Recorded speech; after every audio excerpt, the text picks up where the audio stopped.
Good morning, students. Today we are going to discuss about analytical petty cash book. Earlier we did simple petty cash book. Now we are going to start with analytical one. Students, after doing today's topic, you will be able to define analytical petty cash book. You will be able to prepare the format of analytical petty cash book. You will be able to balance the petty cash book and differentiate between simple and analytical petty cash book. So students, starting with the meaning of analytical petty cash book. Analytical has come from the word analyze.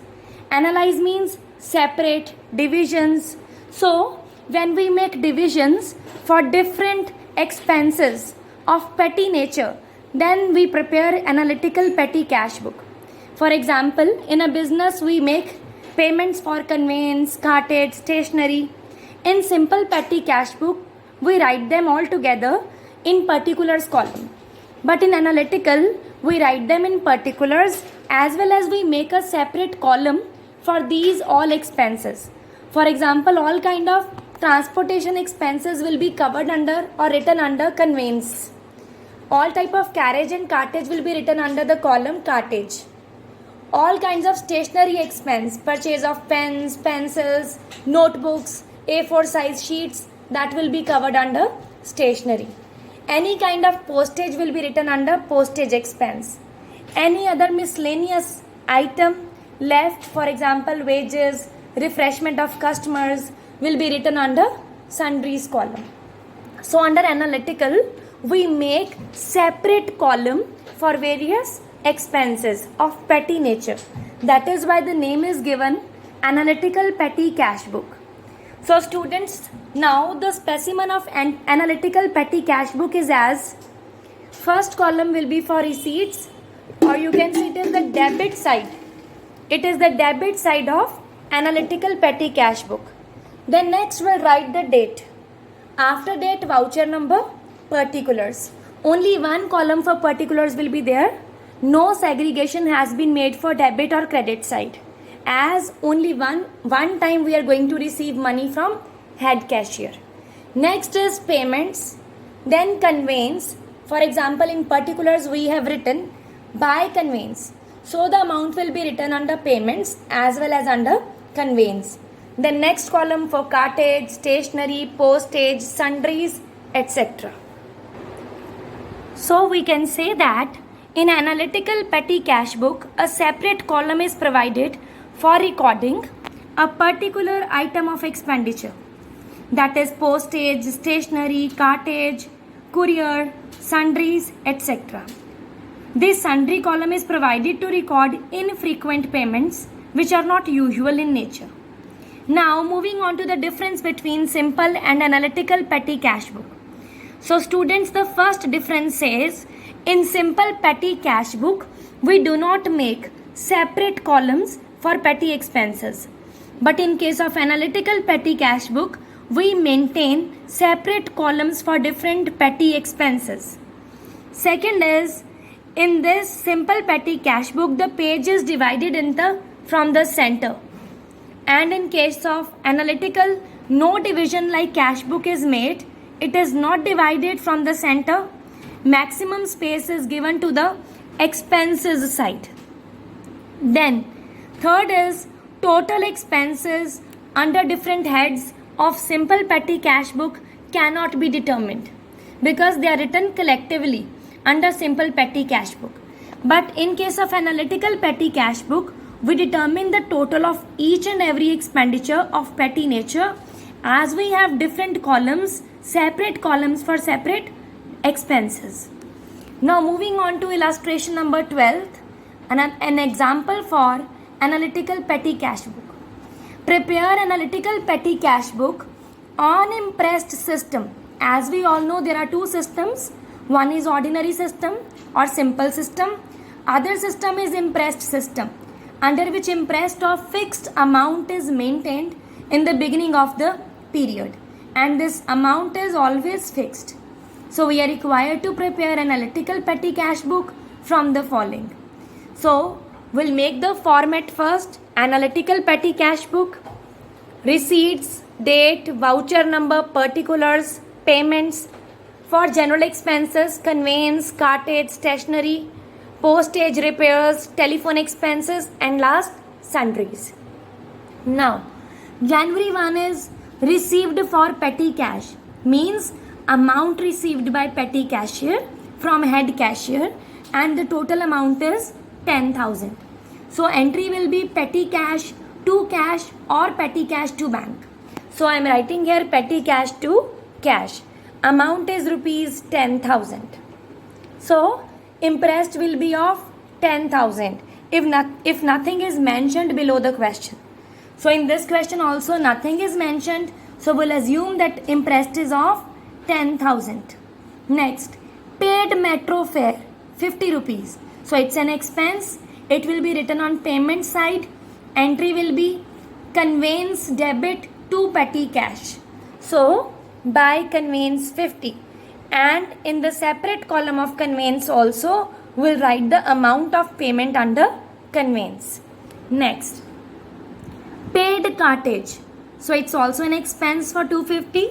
So cartage to petty expenses by cartage 250, and it will be written under the column cartage as well. Next is paid for postage 500. So by postage 500, and it will be written under postage column. Next is paid wages for casual laborers 600. So it's not a petty expense. So we'll write it under sundries. We'll write here by wages 600, and this will be written under sundries as well. Next is paid for stationery rupees 400. So by stationery rupees 400, and under the column we'll write 400 rupees. Next we have paid auto charges rupees 200. So by auto charges means you can write here by auto charges, or you can write by conveyance 200, and it will be written under the column conveyance also. Next is paid for repairs of chairs 1500. So by repairs 1500, and it will be written under the column repairs. If you have not made this column of repairs, you can write it under sundries. Next is paid bus fare. Bus fare is rupees 100. So by conveyance 100, and under conveyance you will write 100. Next, paid cartage for rupees 400. So by cartage 400, under cartage column you will write 400. Next is paid for postage. Postage rupees 700. So by postage 700, and in the column of postage also you will write postage amount, that is 700. Next is paid for conveyance charges. It's conveyance is for rupees 300. So by conveyance 300, under conveyance you will write 300. Next is paid cartage rupees 300. So by cartage 300, under cartage you will write 300. Next is paid telephone bill for rupees 200. So by telephone bill 200, and it will be shown under telephone expenses column 200. Now students, what we have to do, firstly you will total all the columns including the payments column. So total of payments is 5500, total of conveyance is 650, total of cartage is 950, then stationery is 400, postage 1200, repairs 1500, telephone expenses 200, and sundries 600. These columns are not going to be balanced. So you will just write the total of these separate columns of expenses. But we are to balance the payments column. So the total is 5500. On receipt side the total is 10,000. So we'll find out the balance carried down. by deducting 5500 from 10,000. So balance carry down comes out to be 4500, and the last date given in the question is January 6th. So the beginning of the next period will be January 7th. So this carry down will become brought down. We have only one column for particulars. So in the same column you will write two balance brought down. But this balance carried down will be brought down under the receipts column 4500. So this 4500 is the amount left with the petty cashier. He spent 5500.